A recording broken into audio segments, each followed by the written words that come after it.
Herkese merhaba. Bir sonraki kanalına hoş geldiniz. Bugün sizlerle Web3 Portfolio web sitesi nasıl kurulur onu göstereceğim. Ondan sonrasında bu kodları, kaynak kodları sizinle ücretsiz olarak paylaşacağım.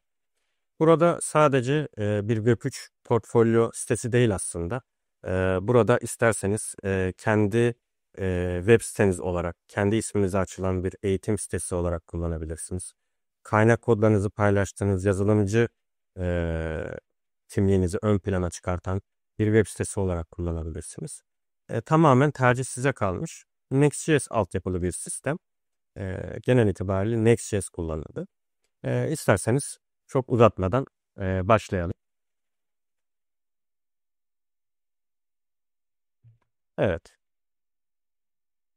Bu şekilde şu anda localhost'ta çalışıyor. Çalıştırdım.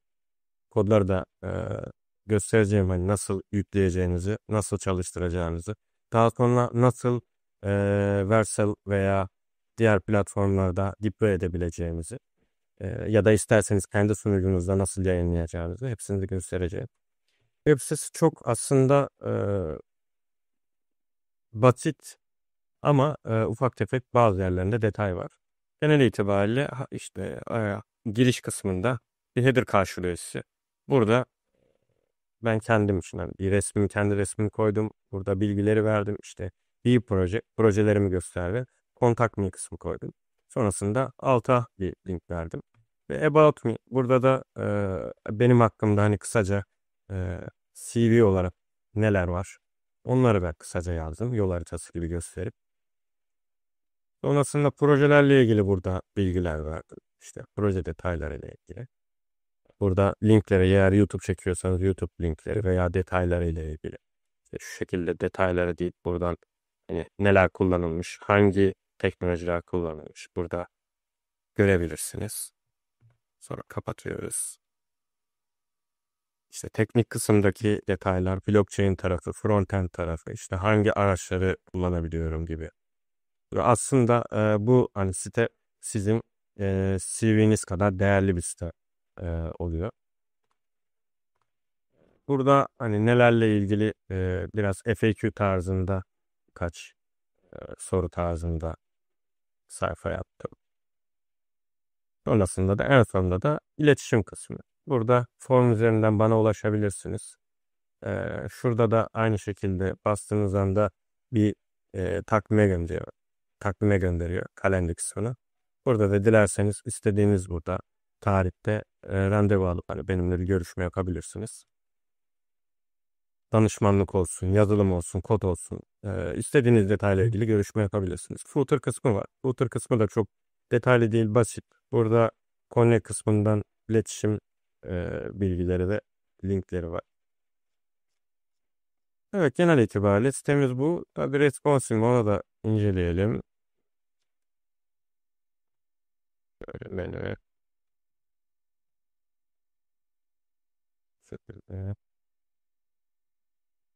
Ya bu kodları size ücretsiz vereceğim zaten. Hani kaynak kodları direkt kitap üzerinde paylaşacağım. Oradan klonlayıp istediğiniz şekilde kullanabilirsiniz. İstediğiniz gibi değiştirebilirsiniz. İsterseniz hani e, yani yine tabii değiştirin. Sonuçta bunu aynı kullanmayın. Burada benim resmim var. Şurada yazılar var. Gibi hani bunları değiştirip kullanabilirsiniz. İsminizi değiştirirsiniz. Zaten kolay bir yapı var. Yapı içerisinde bu arada şöyle şurada kapatayım. Yes diyelim. npm i ile projeyi kuruyoruz. Ben kurdum. Sonra npm run daily'yi çalıştırıyorsunuz.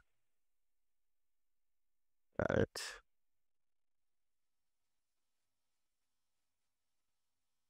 Klasik yerine de tekrar burayı yeniliyor. Evet, genel itibariyle page sayfa yapısında bir app.js var. App.js içerisinde index.js şeklinde şöyle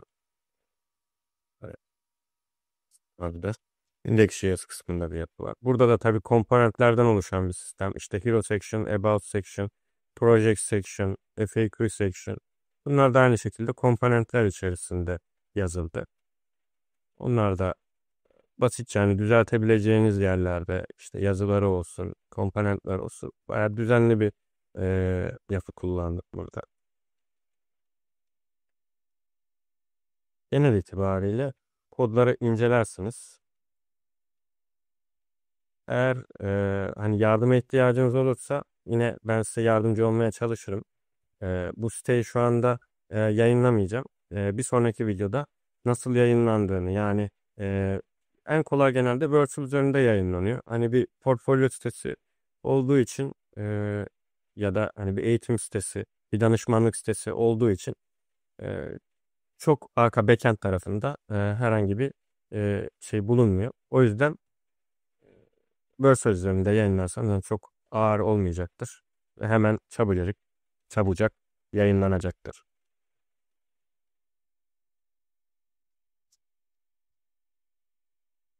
Bu şekilde portfolyo sitesini Web3 portfolyo sitesini eğer beğendiyseniz yorumlara yazmayı unutmayın. Bundan sonraki videoda bir sonraki domain adresimi nasıl Vercel üzerinde yayınladığımı göstereceğim. Tabii ondan sonraki videolarda da farklı içeriklerle özellikle blockchain tarafında da merak ettiğiniz şeyler olabilir. Blockchain tarafında da nasıl sıfırdan bir proje oluşturulabilir onu göstereceğim size. Şimdilik bu kadar. Beni dinlediğiniz için teşekkür ederim. Hoşça kalın.